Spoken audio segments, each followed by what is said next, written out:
Hi, I'm Katie, and in this video I'll continue playing a visual novel called Scarlet Hollow.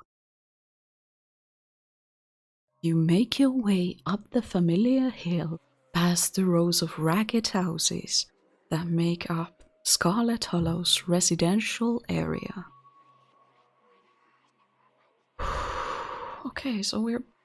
No, I don't want to see you here.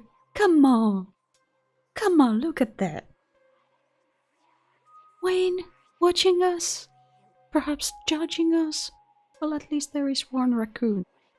This probably is Teachling because it kind of looks like Wayne. Kind of. It probably is Teachling because Wayne is here. But we see here, here, here, here. Probably this is a Teachling too. They're everywhere.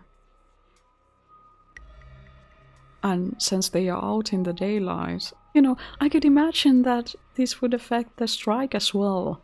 Weird, unusual creatures coming out from the woods. Aren't the miners faced by any of this? Aren't they worried that what's going to happen to this town? And this black void here is so scary. It isn't long before you find yourself outside of Dr. Kelly's clinic. Its secrets enticing you to find a way in. Even at the bottom of the hill, you can already feel the presence. It's like a magnet has been fixed to your rib cage, gently tugging you forward, guiding you towards whatever emits this compulsive frequency. Explore, talk to animals, ask a woodland creature how they'd get into the house. Street smart, just go in through the clinic door. Knock on Reese's basement windows. Damn right I'm gonna use my talk to animals trait first. Hi raccoon, I hope I can talk with you.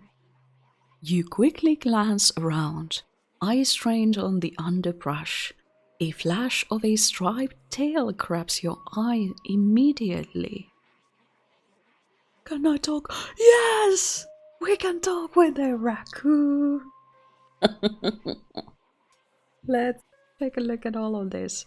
Okay, no Teachlings visible, at least in this specific background, but I mean, look at each of these pen strokes again, and the light cascading through the trees. Oh, I love all of these, and the beautiful shadows. Looks wonderful. Can I help you, Buster? Hey, if you were trying to break into that house at the top of the hill, how would you do it? What? Just because I've got little hands and go through people's trash, I'm supposed to know how to break into places? I'm sorry. I'm sorry if I was rude. I didn't mean to be rude. I really appreciate you. There's a hill that'll take you right up to that big flat roof thing. Sometimes the humans leave windows open up there, and I go inside. Don't tell them, okay? I like to sleep in their big piles of cloth. It's one of my few joys in life. You totally should be able to enjoy those joys in your life, so no worries, I'm not gonna tell them. He leaves as you turn back to look at the clinic. You have your way in. Well, I guess I could knock on Reese's basement windows.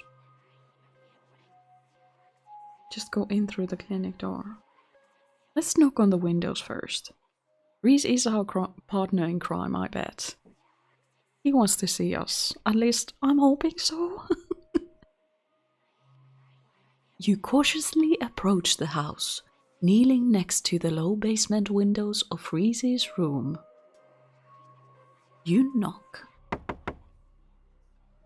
There's no one in there. Reese must be somewhere else. No door can hold us, right? Let's use our street smart option. It's a doctor's office, not Fort Knox.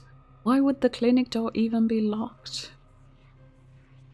You carefully make your way up to the old wooden stairs of the clinic's wraparound porch, avoiding any suspiciously creaky-looking steps.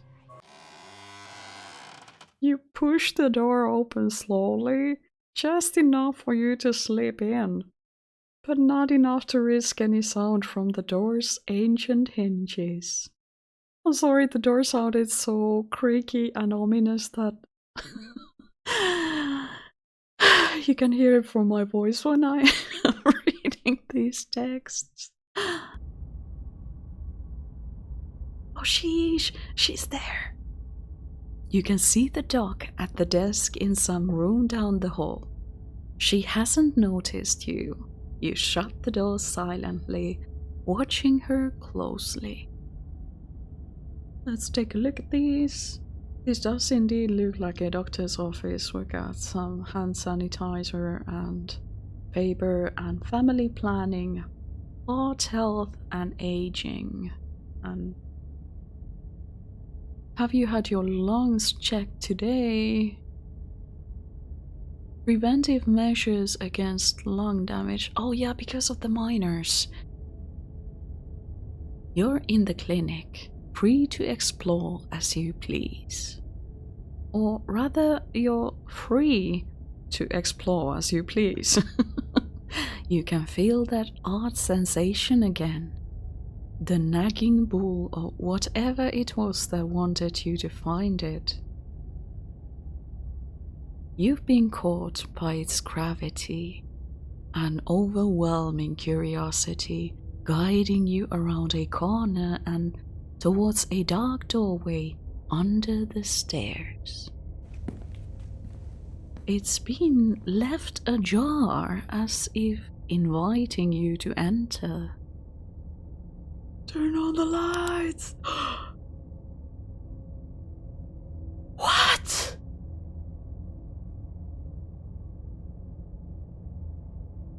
What? I don't know what I was expecting, but not this.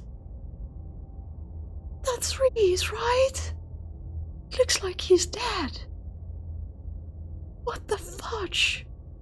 The light clicks on. You're in the morgue. We are in the morgue. I mean, that's the table where you wash and deal and prepare the bodies, right? Does Scarlet Hollow even have like a funeral parlor? Funeral office? What is that called? You know, people who deal with corpses after they've been in the morgue? How does that work? Why is her son laying on that table? Is he taking a very morbid nap or something? She's... Oh... I meant that last sentence as a joke. Then he sat up and... My heart is racing. Katie, what are you doing in the morgue? Beer! You haven't seen Stella around, have you? She's been missing since last night. I probably shouldn't shout, because... But I don't know why this option is... I guess it's because I'm shouting it out loud. I shouldn't shout, because then I'm gonna invite Dr. Kelly Joanne here, and I don't want to do that. Oh my god, you died and she Frankensteined you back to life. Am I interrupting something? Okay, I have to ask, are you human? She killed you, what are you doing in the morgue? I'm just gonna pretend I never saw this. Am I interrupting something? No, I was just practicing, I guess. Sometimes I just come down here to rehearse. Not gonna lie, this is kinda weird, dude. I see. Being among the dead brings you comfort. Rehearse, you say?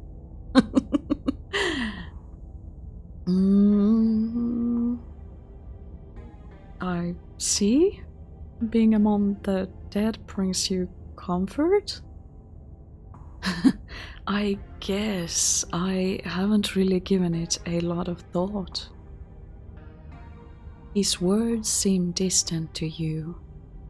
The tugging is strong down here.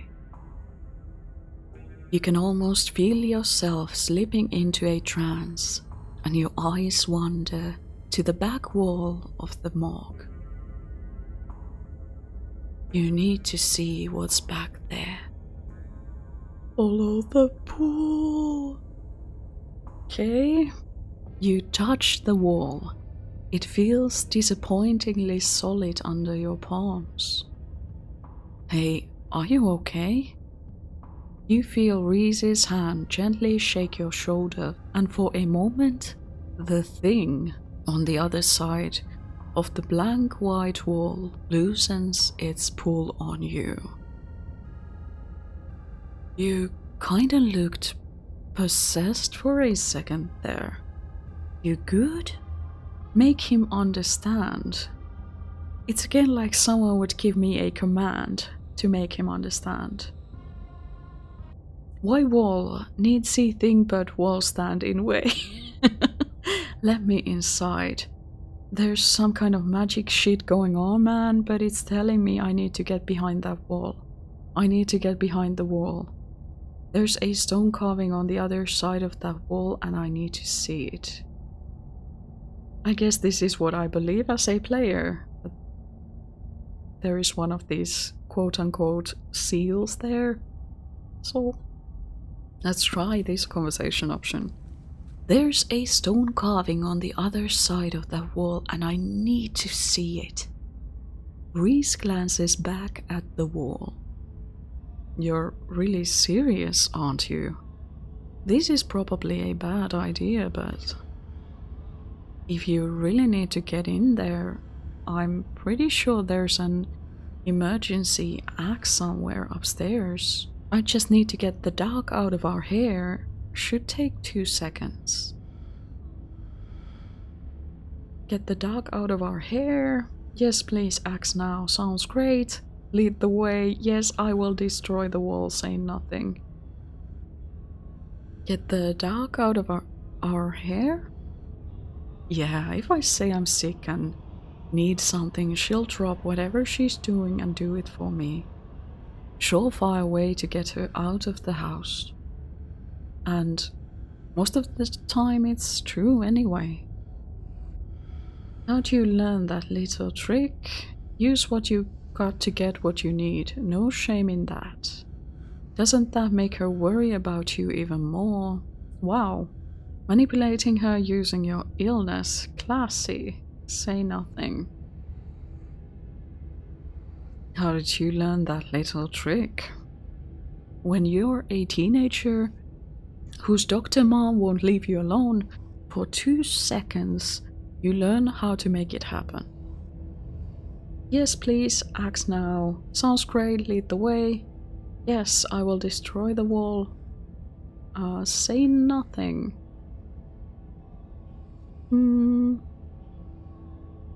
That was an accidental click, but I'm okay with that conversation option. So let's just roll with it. Yes, please, axe now. Wow, you are super desperate about this wall. Be right back. He strides past you, his long legs moving swiftly. He seems excited, his usual door demeanor replaced with an uncharacteristic pep when faced with the prospect of sneaking around and tearing down walls. You hear his soft voice filtering in through the open doorway at the top of the stairs, a hoarse and sickly edge added for effect as he speaks to his mother. Okay. Hey, Mom. He coughs gently. Reese, I didn't know you were awake. I still feel like shit, but I think I can finally try to keep some juice down. It looks like we're all out though. Really? I thought I'd just pick some up. I've got an errand to run on Main Street anyway. I'll go pick up some orange juice. And some ginger ale too. That would be awesome. Sorry to ask, I know you're probably busy. It's no problem, it doesn't take long. Don't do anything too strenuous while I'm gone. Just lie in bed until I get back.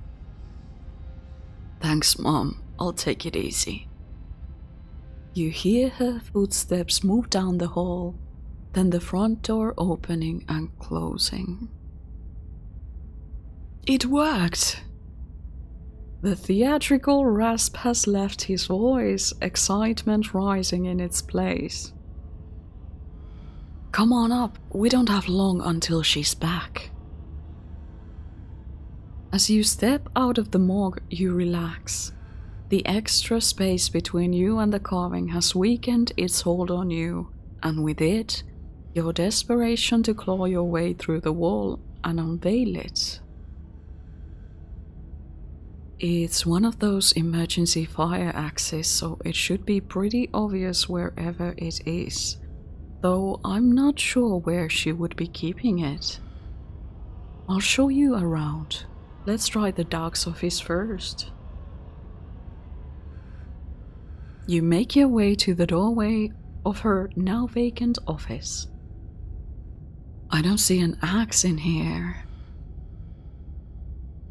Is right, a cursory glance reveals nothing but stacks of paper and cabinets of medical supplies.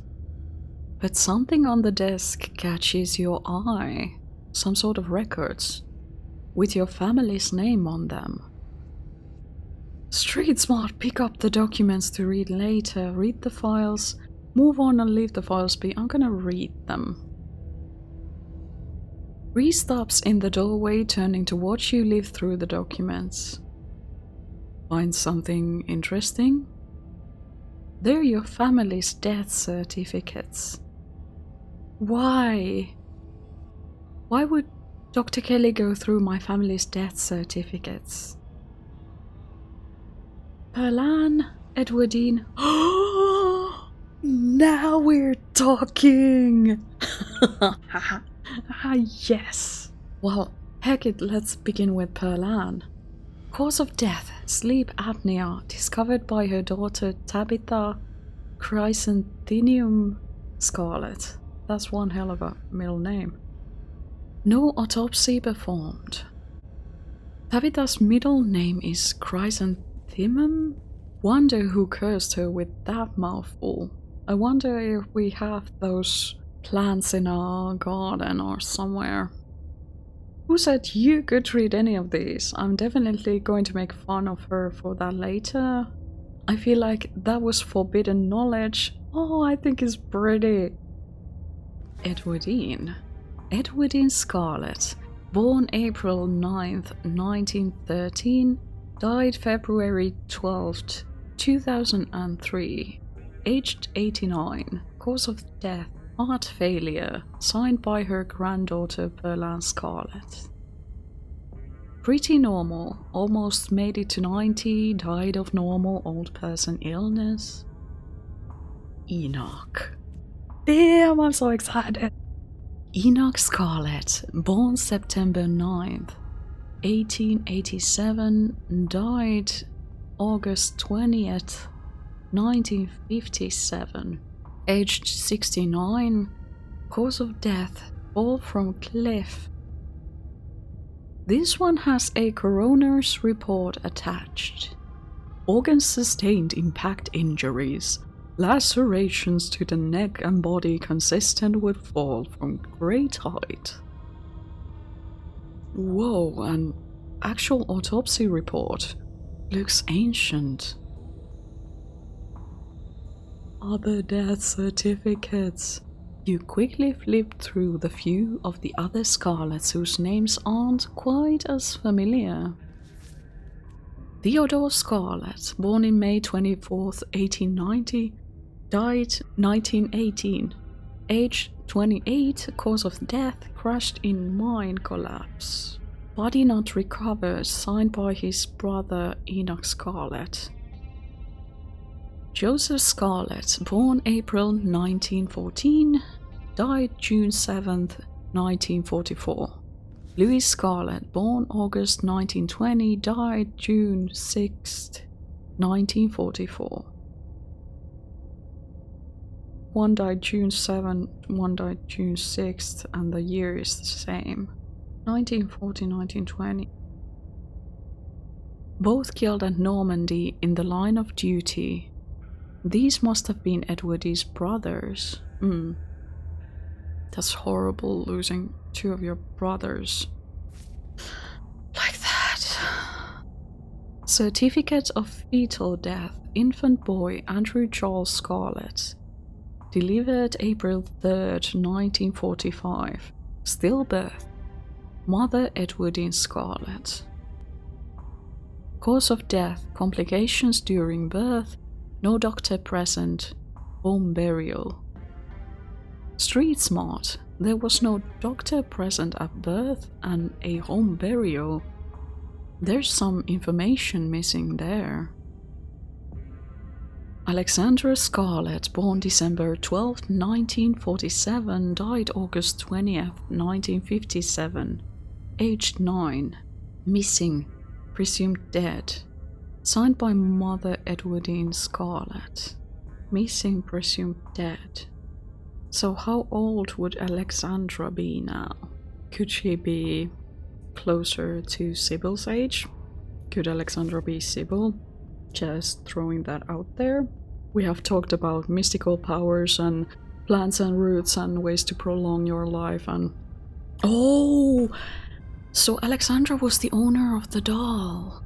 Doll that had been moved in our room. Scary. Mary Bell Scarlet, born September 3rd, 1946, died October 30th, 1963, aged 17. Cause of death, complications during childbirth, signed by her mother Edwardine Scarlet.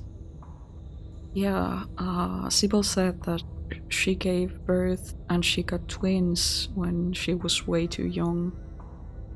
Wow, that's a lot of kids to outlive. Reese's eyes flick up to the doorway, and a second later, you hear the sound of the front door handle being turned. His hand is on your shoulder before you even register what's happening, and you're pushed back and out of view of the front door. Shit, I'm not supposed to be in here. We've gotta hide. He hurries to the closet door, motioning you inside. You slip past him and squish yourself into what little space is available in the nearly full closet. Reese is close on your heels. Just checking this quickly. Okay. Let him in! There's not enough room. Hide somewhere else. I'm gonna let him in. You let him in.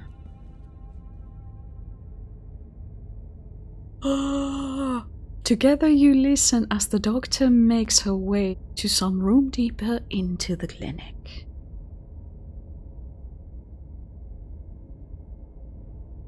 In the silence of the tiny closet, every breath seems too loud, as if you could expect Dr. Kelly to hear it from wherever she was across the house. Oh, Reese looks so sick. We'd better wait a second, just in case. Quietly wait for the danger to pass. Keep your distance. The two of you stand in tense silence, both crammed into the suffocating closet, taking shallow breaths as if she could hear you, breathing from the other side of the building. But the footsteps soon return. Dr. Kelly makes her way back towards your hiding place, creaking floorboards broadcasting her location all the way to the hallway just outside your hiding spot. The footsteps return, They get louder, approaching the open office door, and then they stop. Much to your relief, she opens another door, leaving the main clinic. We're in the clear. We've probably only got a minute or two until she comes back, so let's make it count. The medical supply room is probably our best bet. If any other room in the clinic is likely to have a fire axe, it's probably the room full of chemicals. This way. He motions you down a hallway, slipping through the slightly ajar door of what you assume to be the supply room. Yes, there it is. Keys. Here we go. I just gotta see this better. You look so happy with the fire axe. What else do we see here? Okay, a window. It looks like a doctor's office, but what the heck is this? It looks like it has much more color compared to everything else in this room. I'm wondering, what is that? He rushes over to the cabinet that contains a bright red axe, pulling the glass door open. Your axe? Now we can. Reese pauses, turning to listen intently. That was the door from the house. Come on. If we hurry, we can get you back downstairs. I'll run interference. Go downstairs, quick. You can hear her approaching now, floorboards creaking in the hallway on the other side of the office. She's gonna freak out if she sees us in her house with an axe. We're gonna end up in jail. The police is gonna come and arrest us, and nothing good will come out of that. This is such a bad idea, but I'm enjoying how this entire situation is just like accumulating. You follow Reese's instruction, once again starting down the basement stairs, letting the pull of the stone carving guide you back to the morgue. Oh my goodness. Dr. Kelly's voice filters down from above. I was right, we did already have juice. It was just in the back of the fridge. But there's no harm in having extra. What are you doing in the clinic? I thought I told you to go rest. Oh, I'm just gonna chill in the morgue. I got my speakers, so if you hear some weird sounds, that's just my music. I'll be sure to put in earplugs to drown out all that industrial clanging you listen to. You know I'm not the biggest fan of you spending time down there. It can't be good for your mental health to hang out in a refrigerator for corpses. Do you at least have a blanket this time? Yeah, I'll be fine. It's just a change of scenery. My room feels too claustrophobic right now. Okay, I'll let you know when it's time for dinner.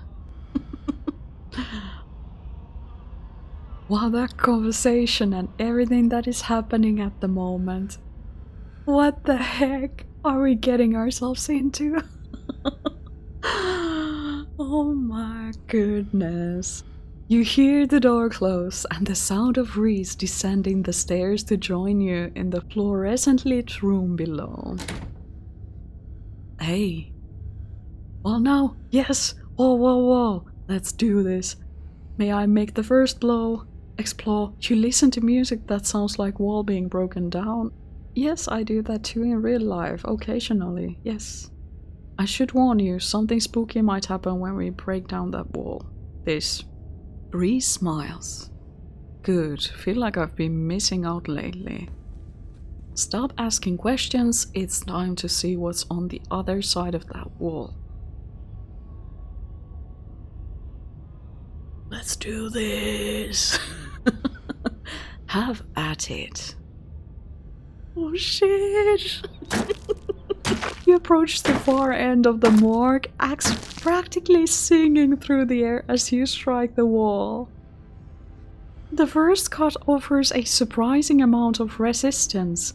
There is some structure behind it, some wood frame holding it in place, trying to stand between you and what awaits for you on the other side. Oh my goodness! You stagger back from the massive hole in the wall and admire your effort. Shit. That looks like a wheelchair. Oh yeah, they said that this used to be an old TB clinic, so I guess these are some kind of furniture or remnants of that time. Holy shit. The splintered edge frames a dark passage, seemingly cut deep into the side of the cliff, cold seeping from a forgotten place into the already frigid morgue. Reese coughs as he takes a better look at what lies beyond the wound in the wall. There's a whole hallway back there. Thick, stale air leaks from the hole, filling the morgue with an earthly mildew smell, like the room is slowly filling with dirt. And with the stink of the grave-like room beyond comes an even stronger compulsion. Damn, no. You step forward. Let's go. And you climb into the hole again. Wow. This is wild. I had no idea any of this was here. An entire hospital wing, rotting away for decades behind some flimsy drywall. Yeah. I wonder why this part has been boarded up, though. Well, perhaps this wall we just came through looked similar than this one. His voice sounds distant. Your sole focus is finding it. Your feet move without prompting, and you stumble down the hallway towards the far wall, barely registering the antique clutter as you stagger past it. Whoa, are you okay? Nope, totally not. It's gonna happen again. This is it. You don't respond, and you don't bother to retrieve the axe. The wall is rotten, water damage having eaten away at the wood over the course of unknowable years, the planks nearly reduced to sawdust. Sheesh! You tear into it! Okay, lions or creatures. Injured man. Enoch, I thought you weren't going to come. I was worried you'd leave me here forever. So injured man, and this is Enoch. So I think we saw his painting of this man with the hat on somewhere earlier. I just can't remember where it was. They said there's nothing they can do. I'll never use my legs again. So, did this happen after the mine collapse? It looks like he's taking a chair next to this person's bedside. Enoch, what am I going to do?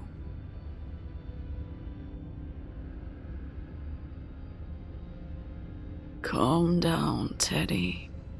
These doctors don't know what they're talking about.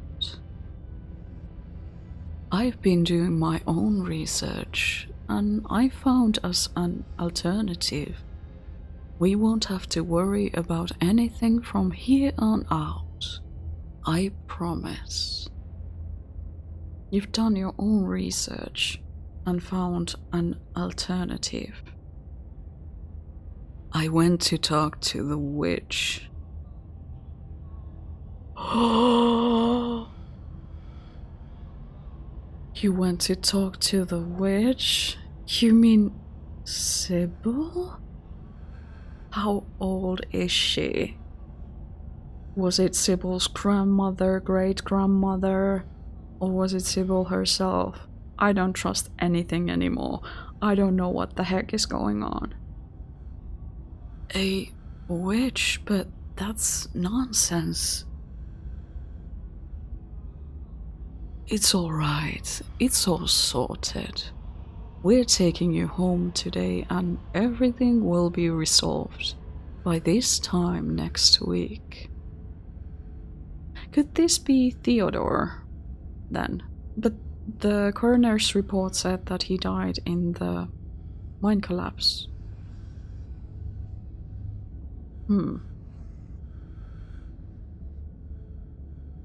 Everything goes black. Your vision swims back into focus, and it takes a solid second or two to reorient yourself.